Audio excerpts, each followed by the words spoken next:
48% of the Muslim in the United States of America believe that they are Muslim first, they are American second. Our purpose is to change this culture because they're infidel, and what they're doing is not pleasing to Allah, and we are the soldier of Allah who will make them do it. Kamal Salim was born in Lebanon to a devout Muslim family. As early as 4 years old, he remembers sitting at the kitchen table while his mother taught him about the Quran and his duty to Allah and jihad. From my childhood, my mom said, one day you'll be a martyr, my son. You will die for the sake of Allah and you will exalt Islam. She said, if you kill a Jew, my son, your hand will light up before the throne of Allah, and the host of heaven will celebrate what you have done. Kamal was 7 when his parents sent him to Muslim training camps to learn to use weapons and engage and kill the enemy. The boys were also taught another, more subtle form of warfare. We were training for what's called culture jihad, which is shifting cultures. Culture jihad is, it's unlike the sword, unlike the rifle, it is the jihad that will come into your world. By his 20s, Kamal was chosen to wage cultural jihad on America. In Islam, liberty, freedom, monarchy, all these are idols, and these must be brought down. So the liberty that you have in the United States of America, it's anti-Islam. You know, so America must be changed. So I moved to the Bible Belt specifically. The Bible Belt was the strongest of strongest. That's where the stout Christians are. And I want to take on the best of the best because I considered myself as a sword of Islam. I thought, I'm anointed, I'm unique, I'm selected, I'm coming to a country and a culture to change it, and I have the power of Allah with me. In the early 1980s, Kamal entrenched himself in a small Midwestern town. He began targeting men from poor neighborhoods to recruit them to the Muslim faith. But one afternoon, his life would be in the hands of those he hated the most. I was going from one place to another to do a recruitment, and that day I had a car wreck. The car wreck was so severe, I ejected out of my car, landed on my neck, broke my neck in 2 places. This man came running to me, and he said, don't worry, we're going to take care of you, and everything's going to be all right. The ambulance came and picked me up, and now I go to the hospital. The orthopedic surgeon in the emergency room looked at my chart, and he just said, son, we are going to take care of you, and everything's going to be all right. The second day, I wake up in the hospital, and this head of physical therapy, come and read my chart, and he turned around and he said the same thing, word for word, we are going to take care of you. At first, Kamal was frightened by their words, because these men were all Christians. You see, in terrorism, if they said we're going to take care of you, you'd better run.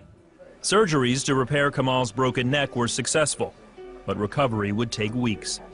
After being discharged from the hospital, he would need someone to care for him while he recuperated. Kamal had no one, so the orthopedic surgeon opened up his own home to this stranger. In his home, they put me in their choicest room, in the most beautiful thing. I became like part of their family. They didn't see me any different, and now they have a basket set for Kamal. They put in money to free my bills from the hospitals.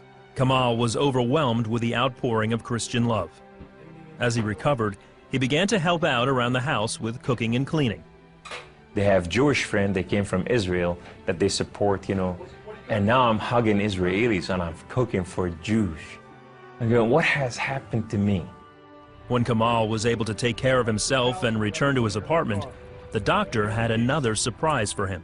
He said, this is the keys to the house, and here's an extra key, this is your new car. We just want to bless you. You can come anytime you want. So I go to my home, and I go to my cold place that I haven't been there in months, and dust is this thick. And I just gotta settle this issue with my God to know that if it's real or not. So I walk inside, I shut the door, I go right in the eastern window, and I fall on my knees, and I put my hands to the heavens, and I cry up to my God. Allah, Allah, my Lord and my King, why have you done such a thing to me? I'm okay with the car wreck. I'm okay with all this, but why did you put me among Christians? I'm confused. These Christians and Jews, they're good people. There's nothing wrong with them. They don't want to kill us. They're not the same thing that I learned about them. Allah, these people have relationship with their God. These people, they cry out to the God and they answer them. I want to hear your voice. I want to hear you love me. If you're real, speak to me. I want to hear your voice. Guess what Allah said that day? Absolutely nothing. Kamal felt that because he questioned his faith, the honorable thing to do was to end his own life. So I went to reach out my guns and put it in the right place and clock out. I heard the voice. The voice knew me by name. He said, Kamal, Kamal, Kamal, why don't you call on God of Father Abraham and Isaac and Jacob? And now I fell on my knees and I put my hands to the heavens immediately as I heard the voice, and I cried out with every fiber within me, God of Father Abraham, if you are real, would you speak to me? God of Father Abraham, if you are real, I want to know you. Well, God of Father Abraham came to the room, and he filled the room with his glory, and his name was Yahweh. The Lord is one. In his hand, he has holes in his hand. He has holes in his feet.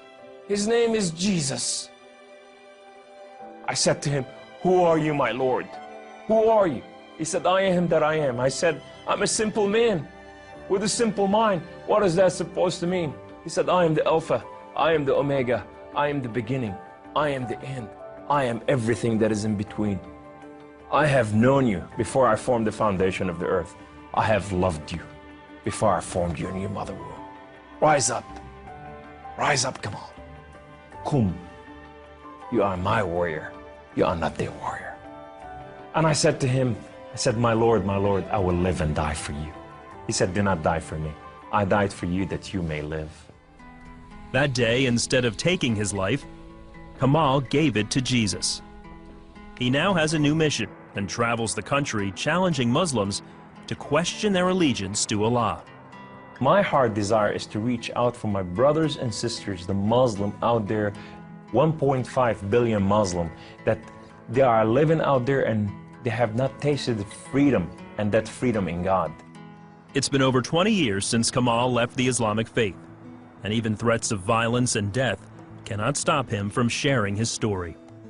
He is real, you know, and if you never experienced God before in your life, if you never tasted God, and if you think you got nothing to lose, when you're sitting in your home, whether you're a Muslim or a non-Muslim or a non-Christian or whatever you are, say, call on God of Father Abraham and Isaac and Jacob, and say, if you are real, speak to me, I want to hear your voice.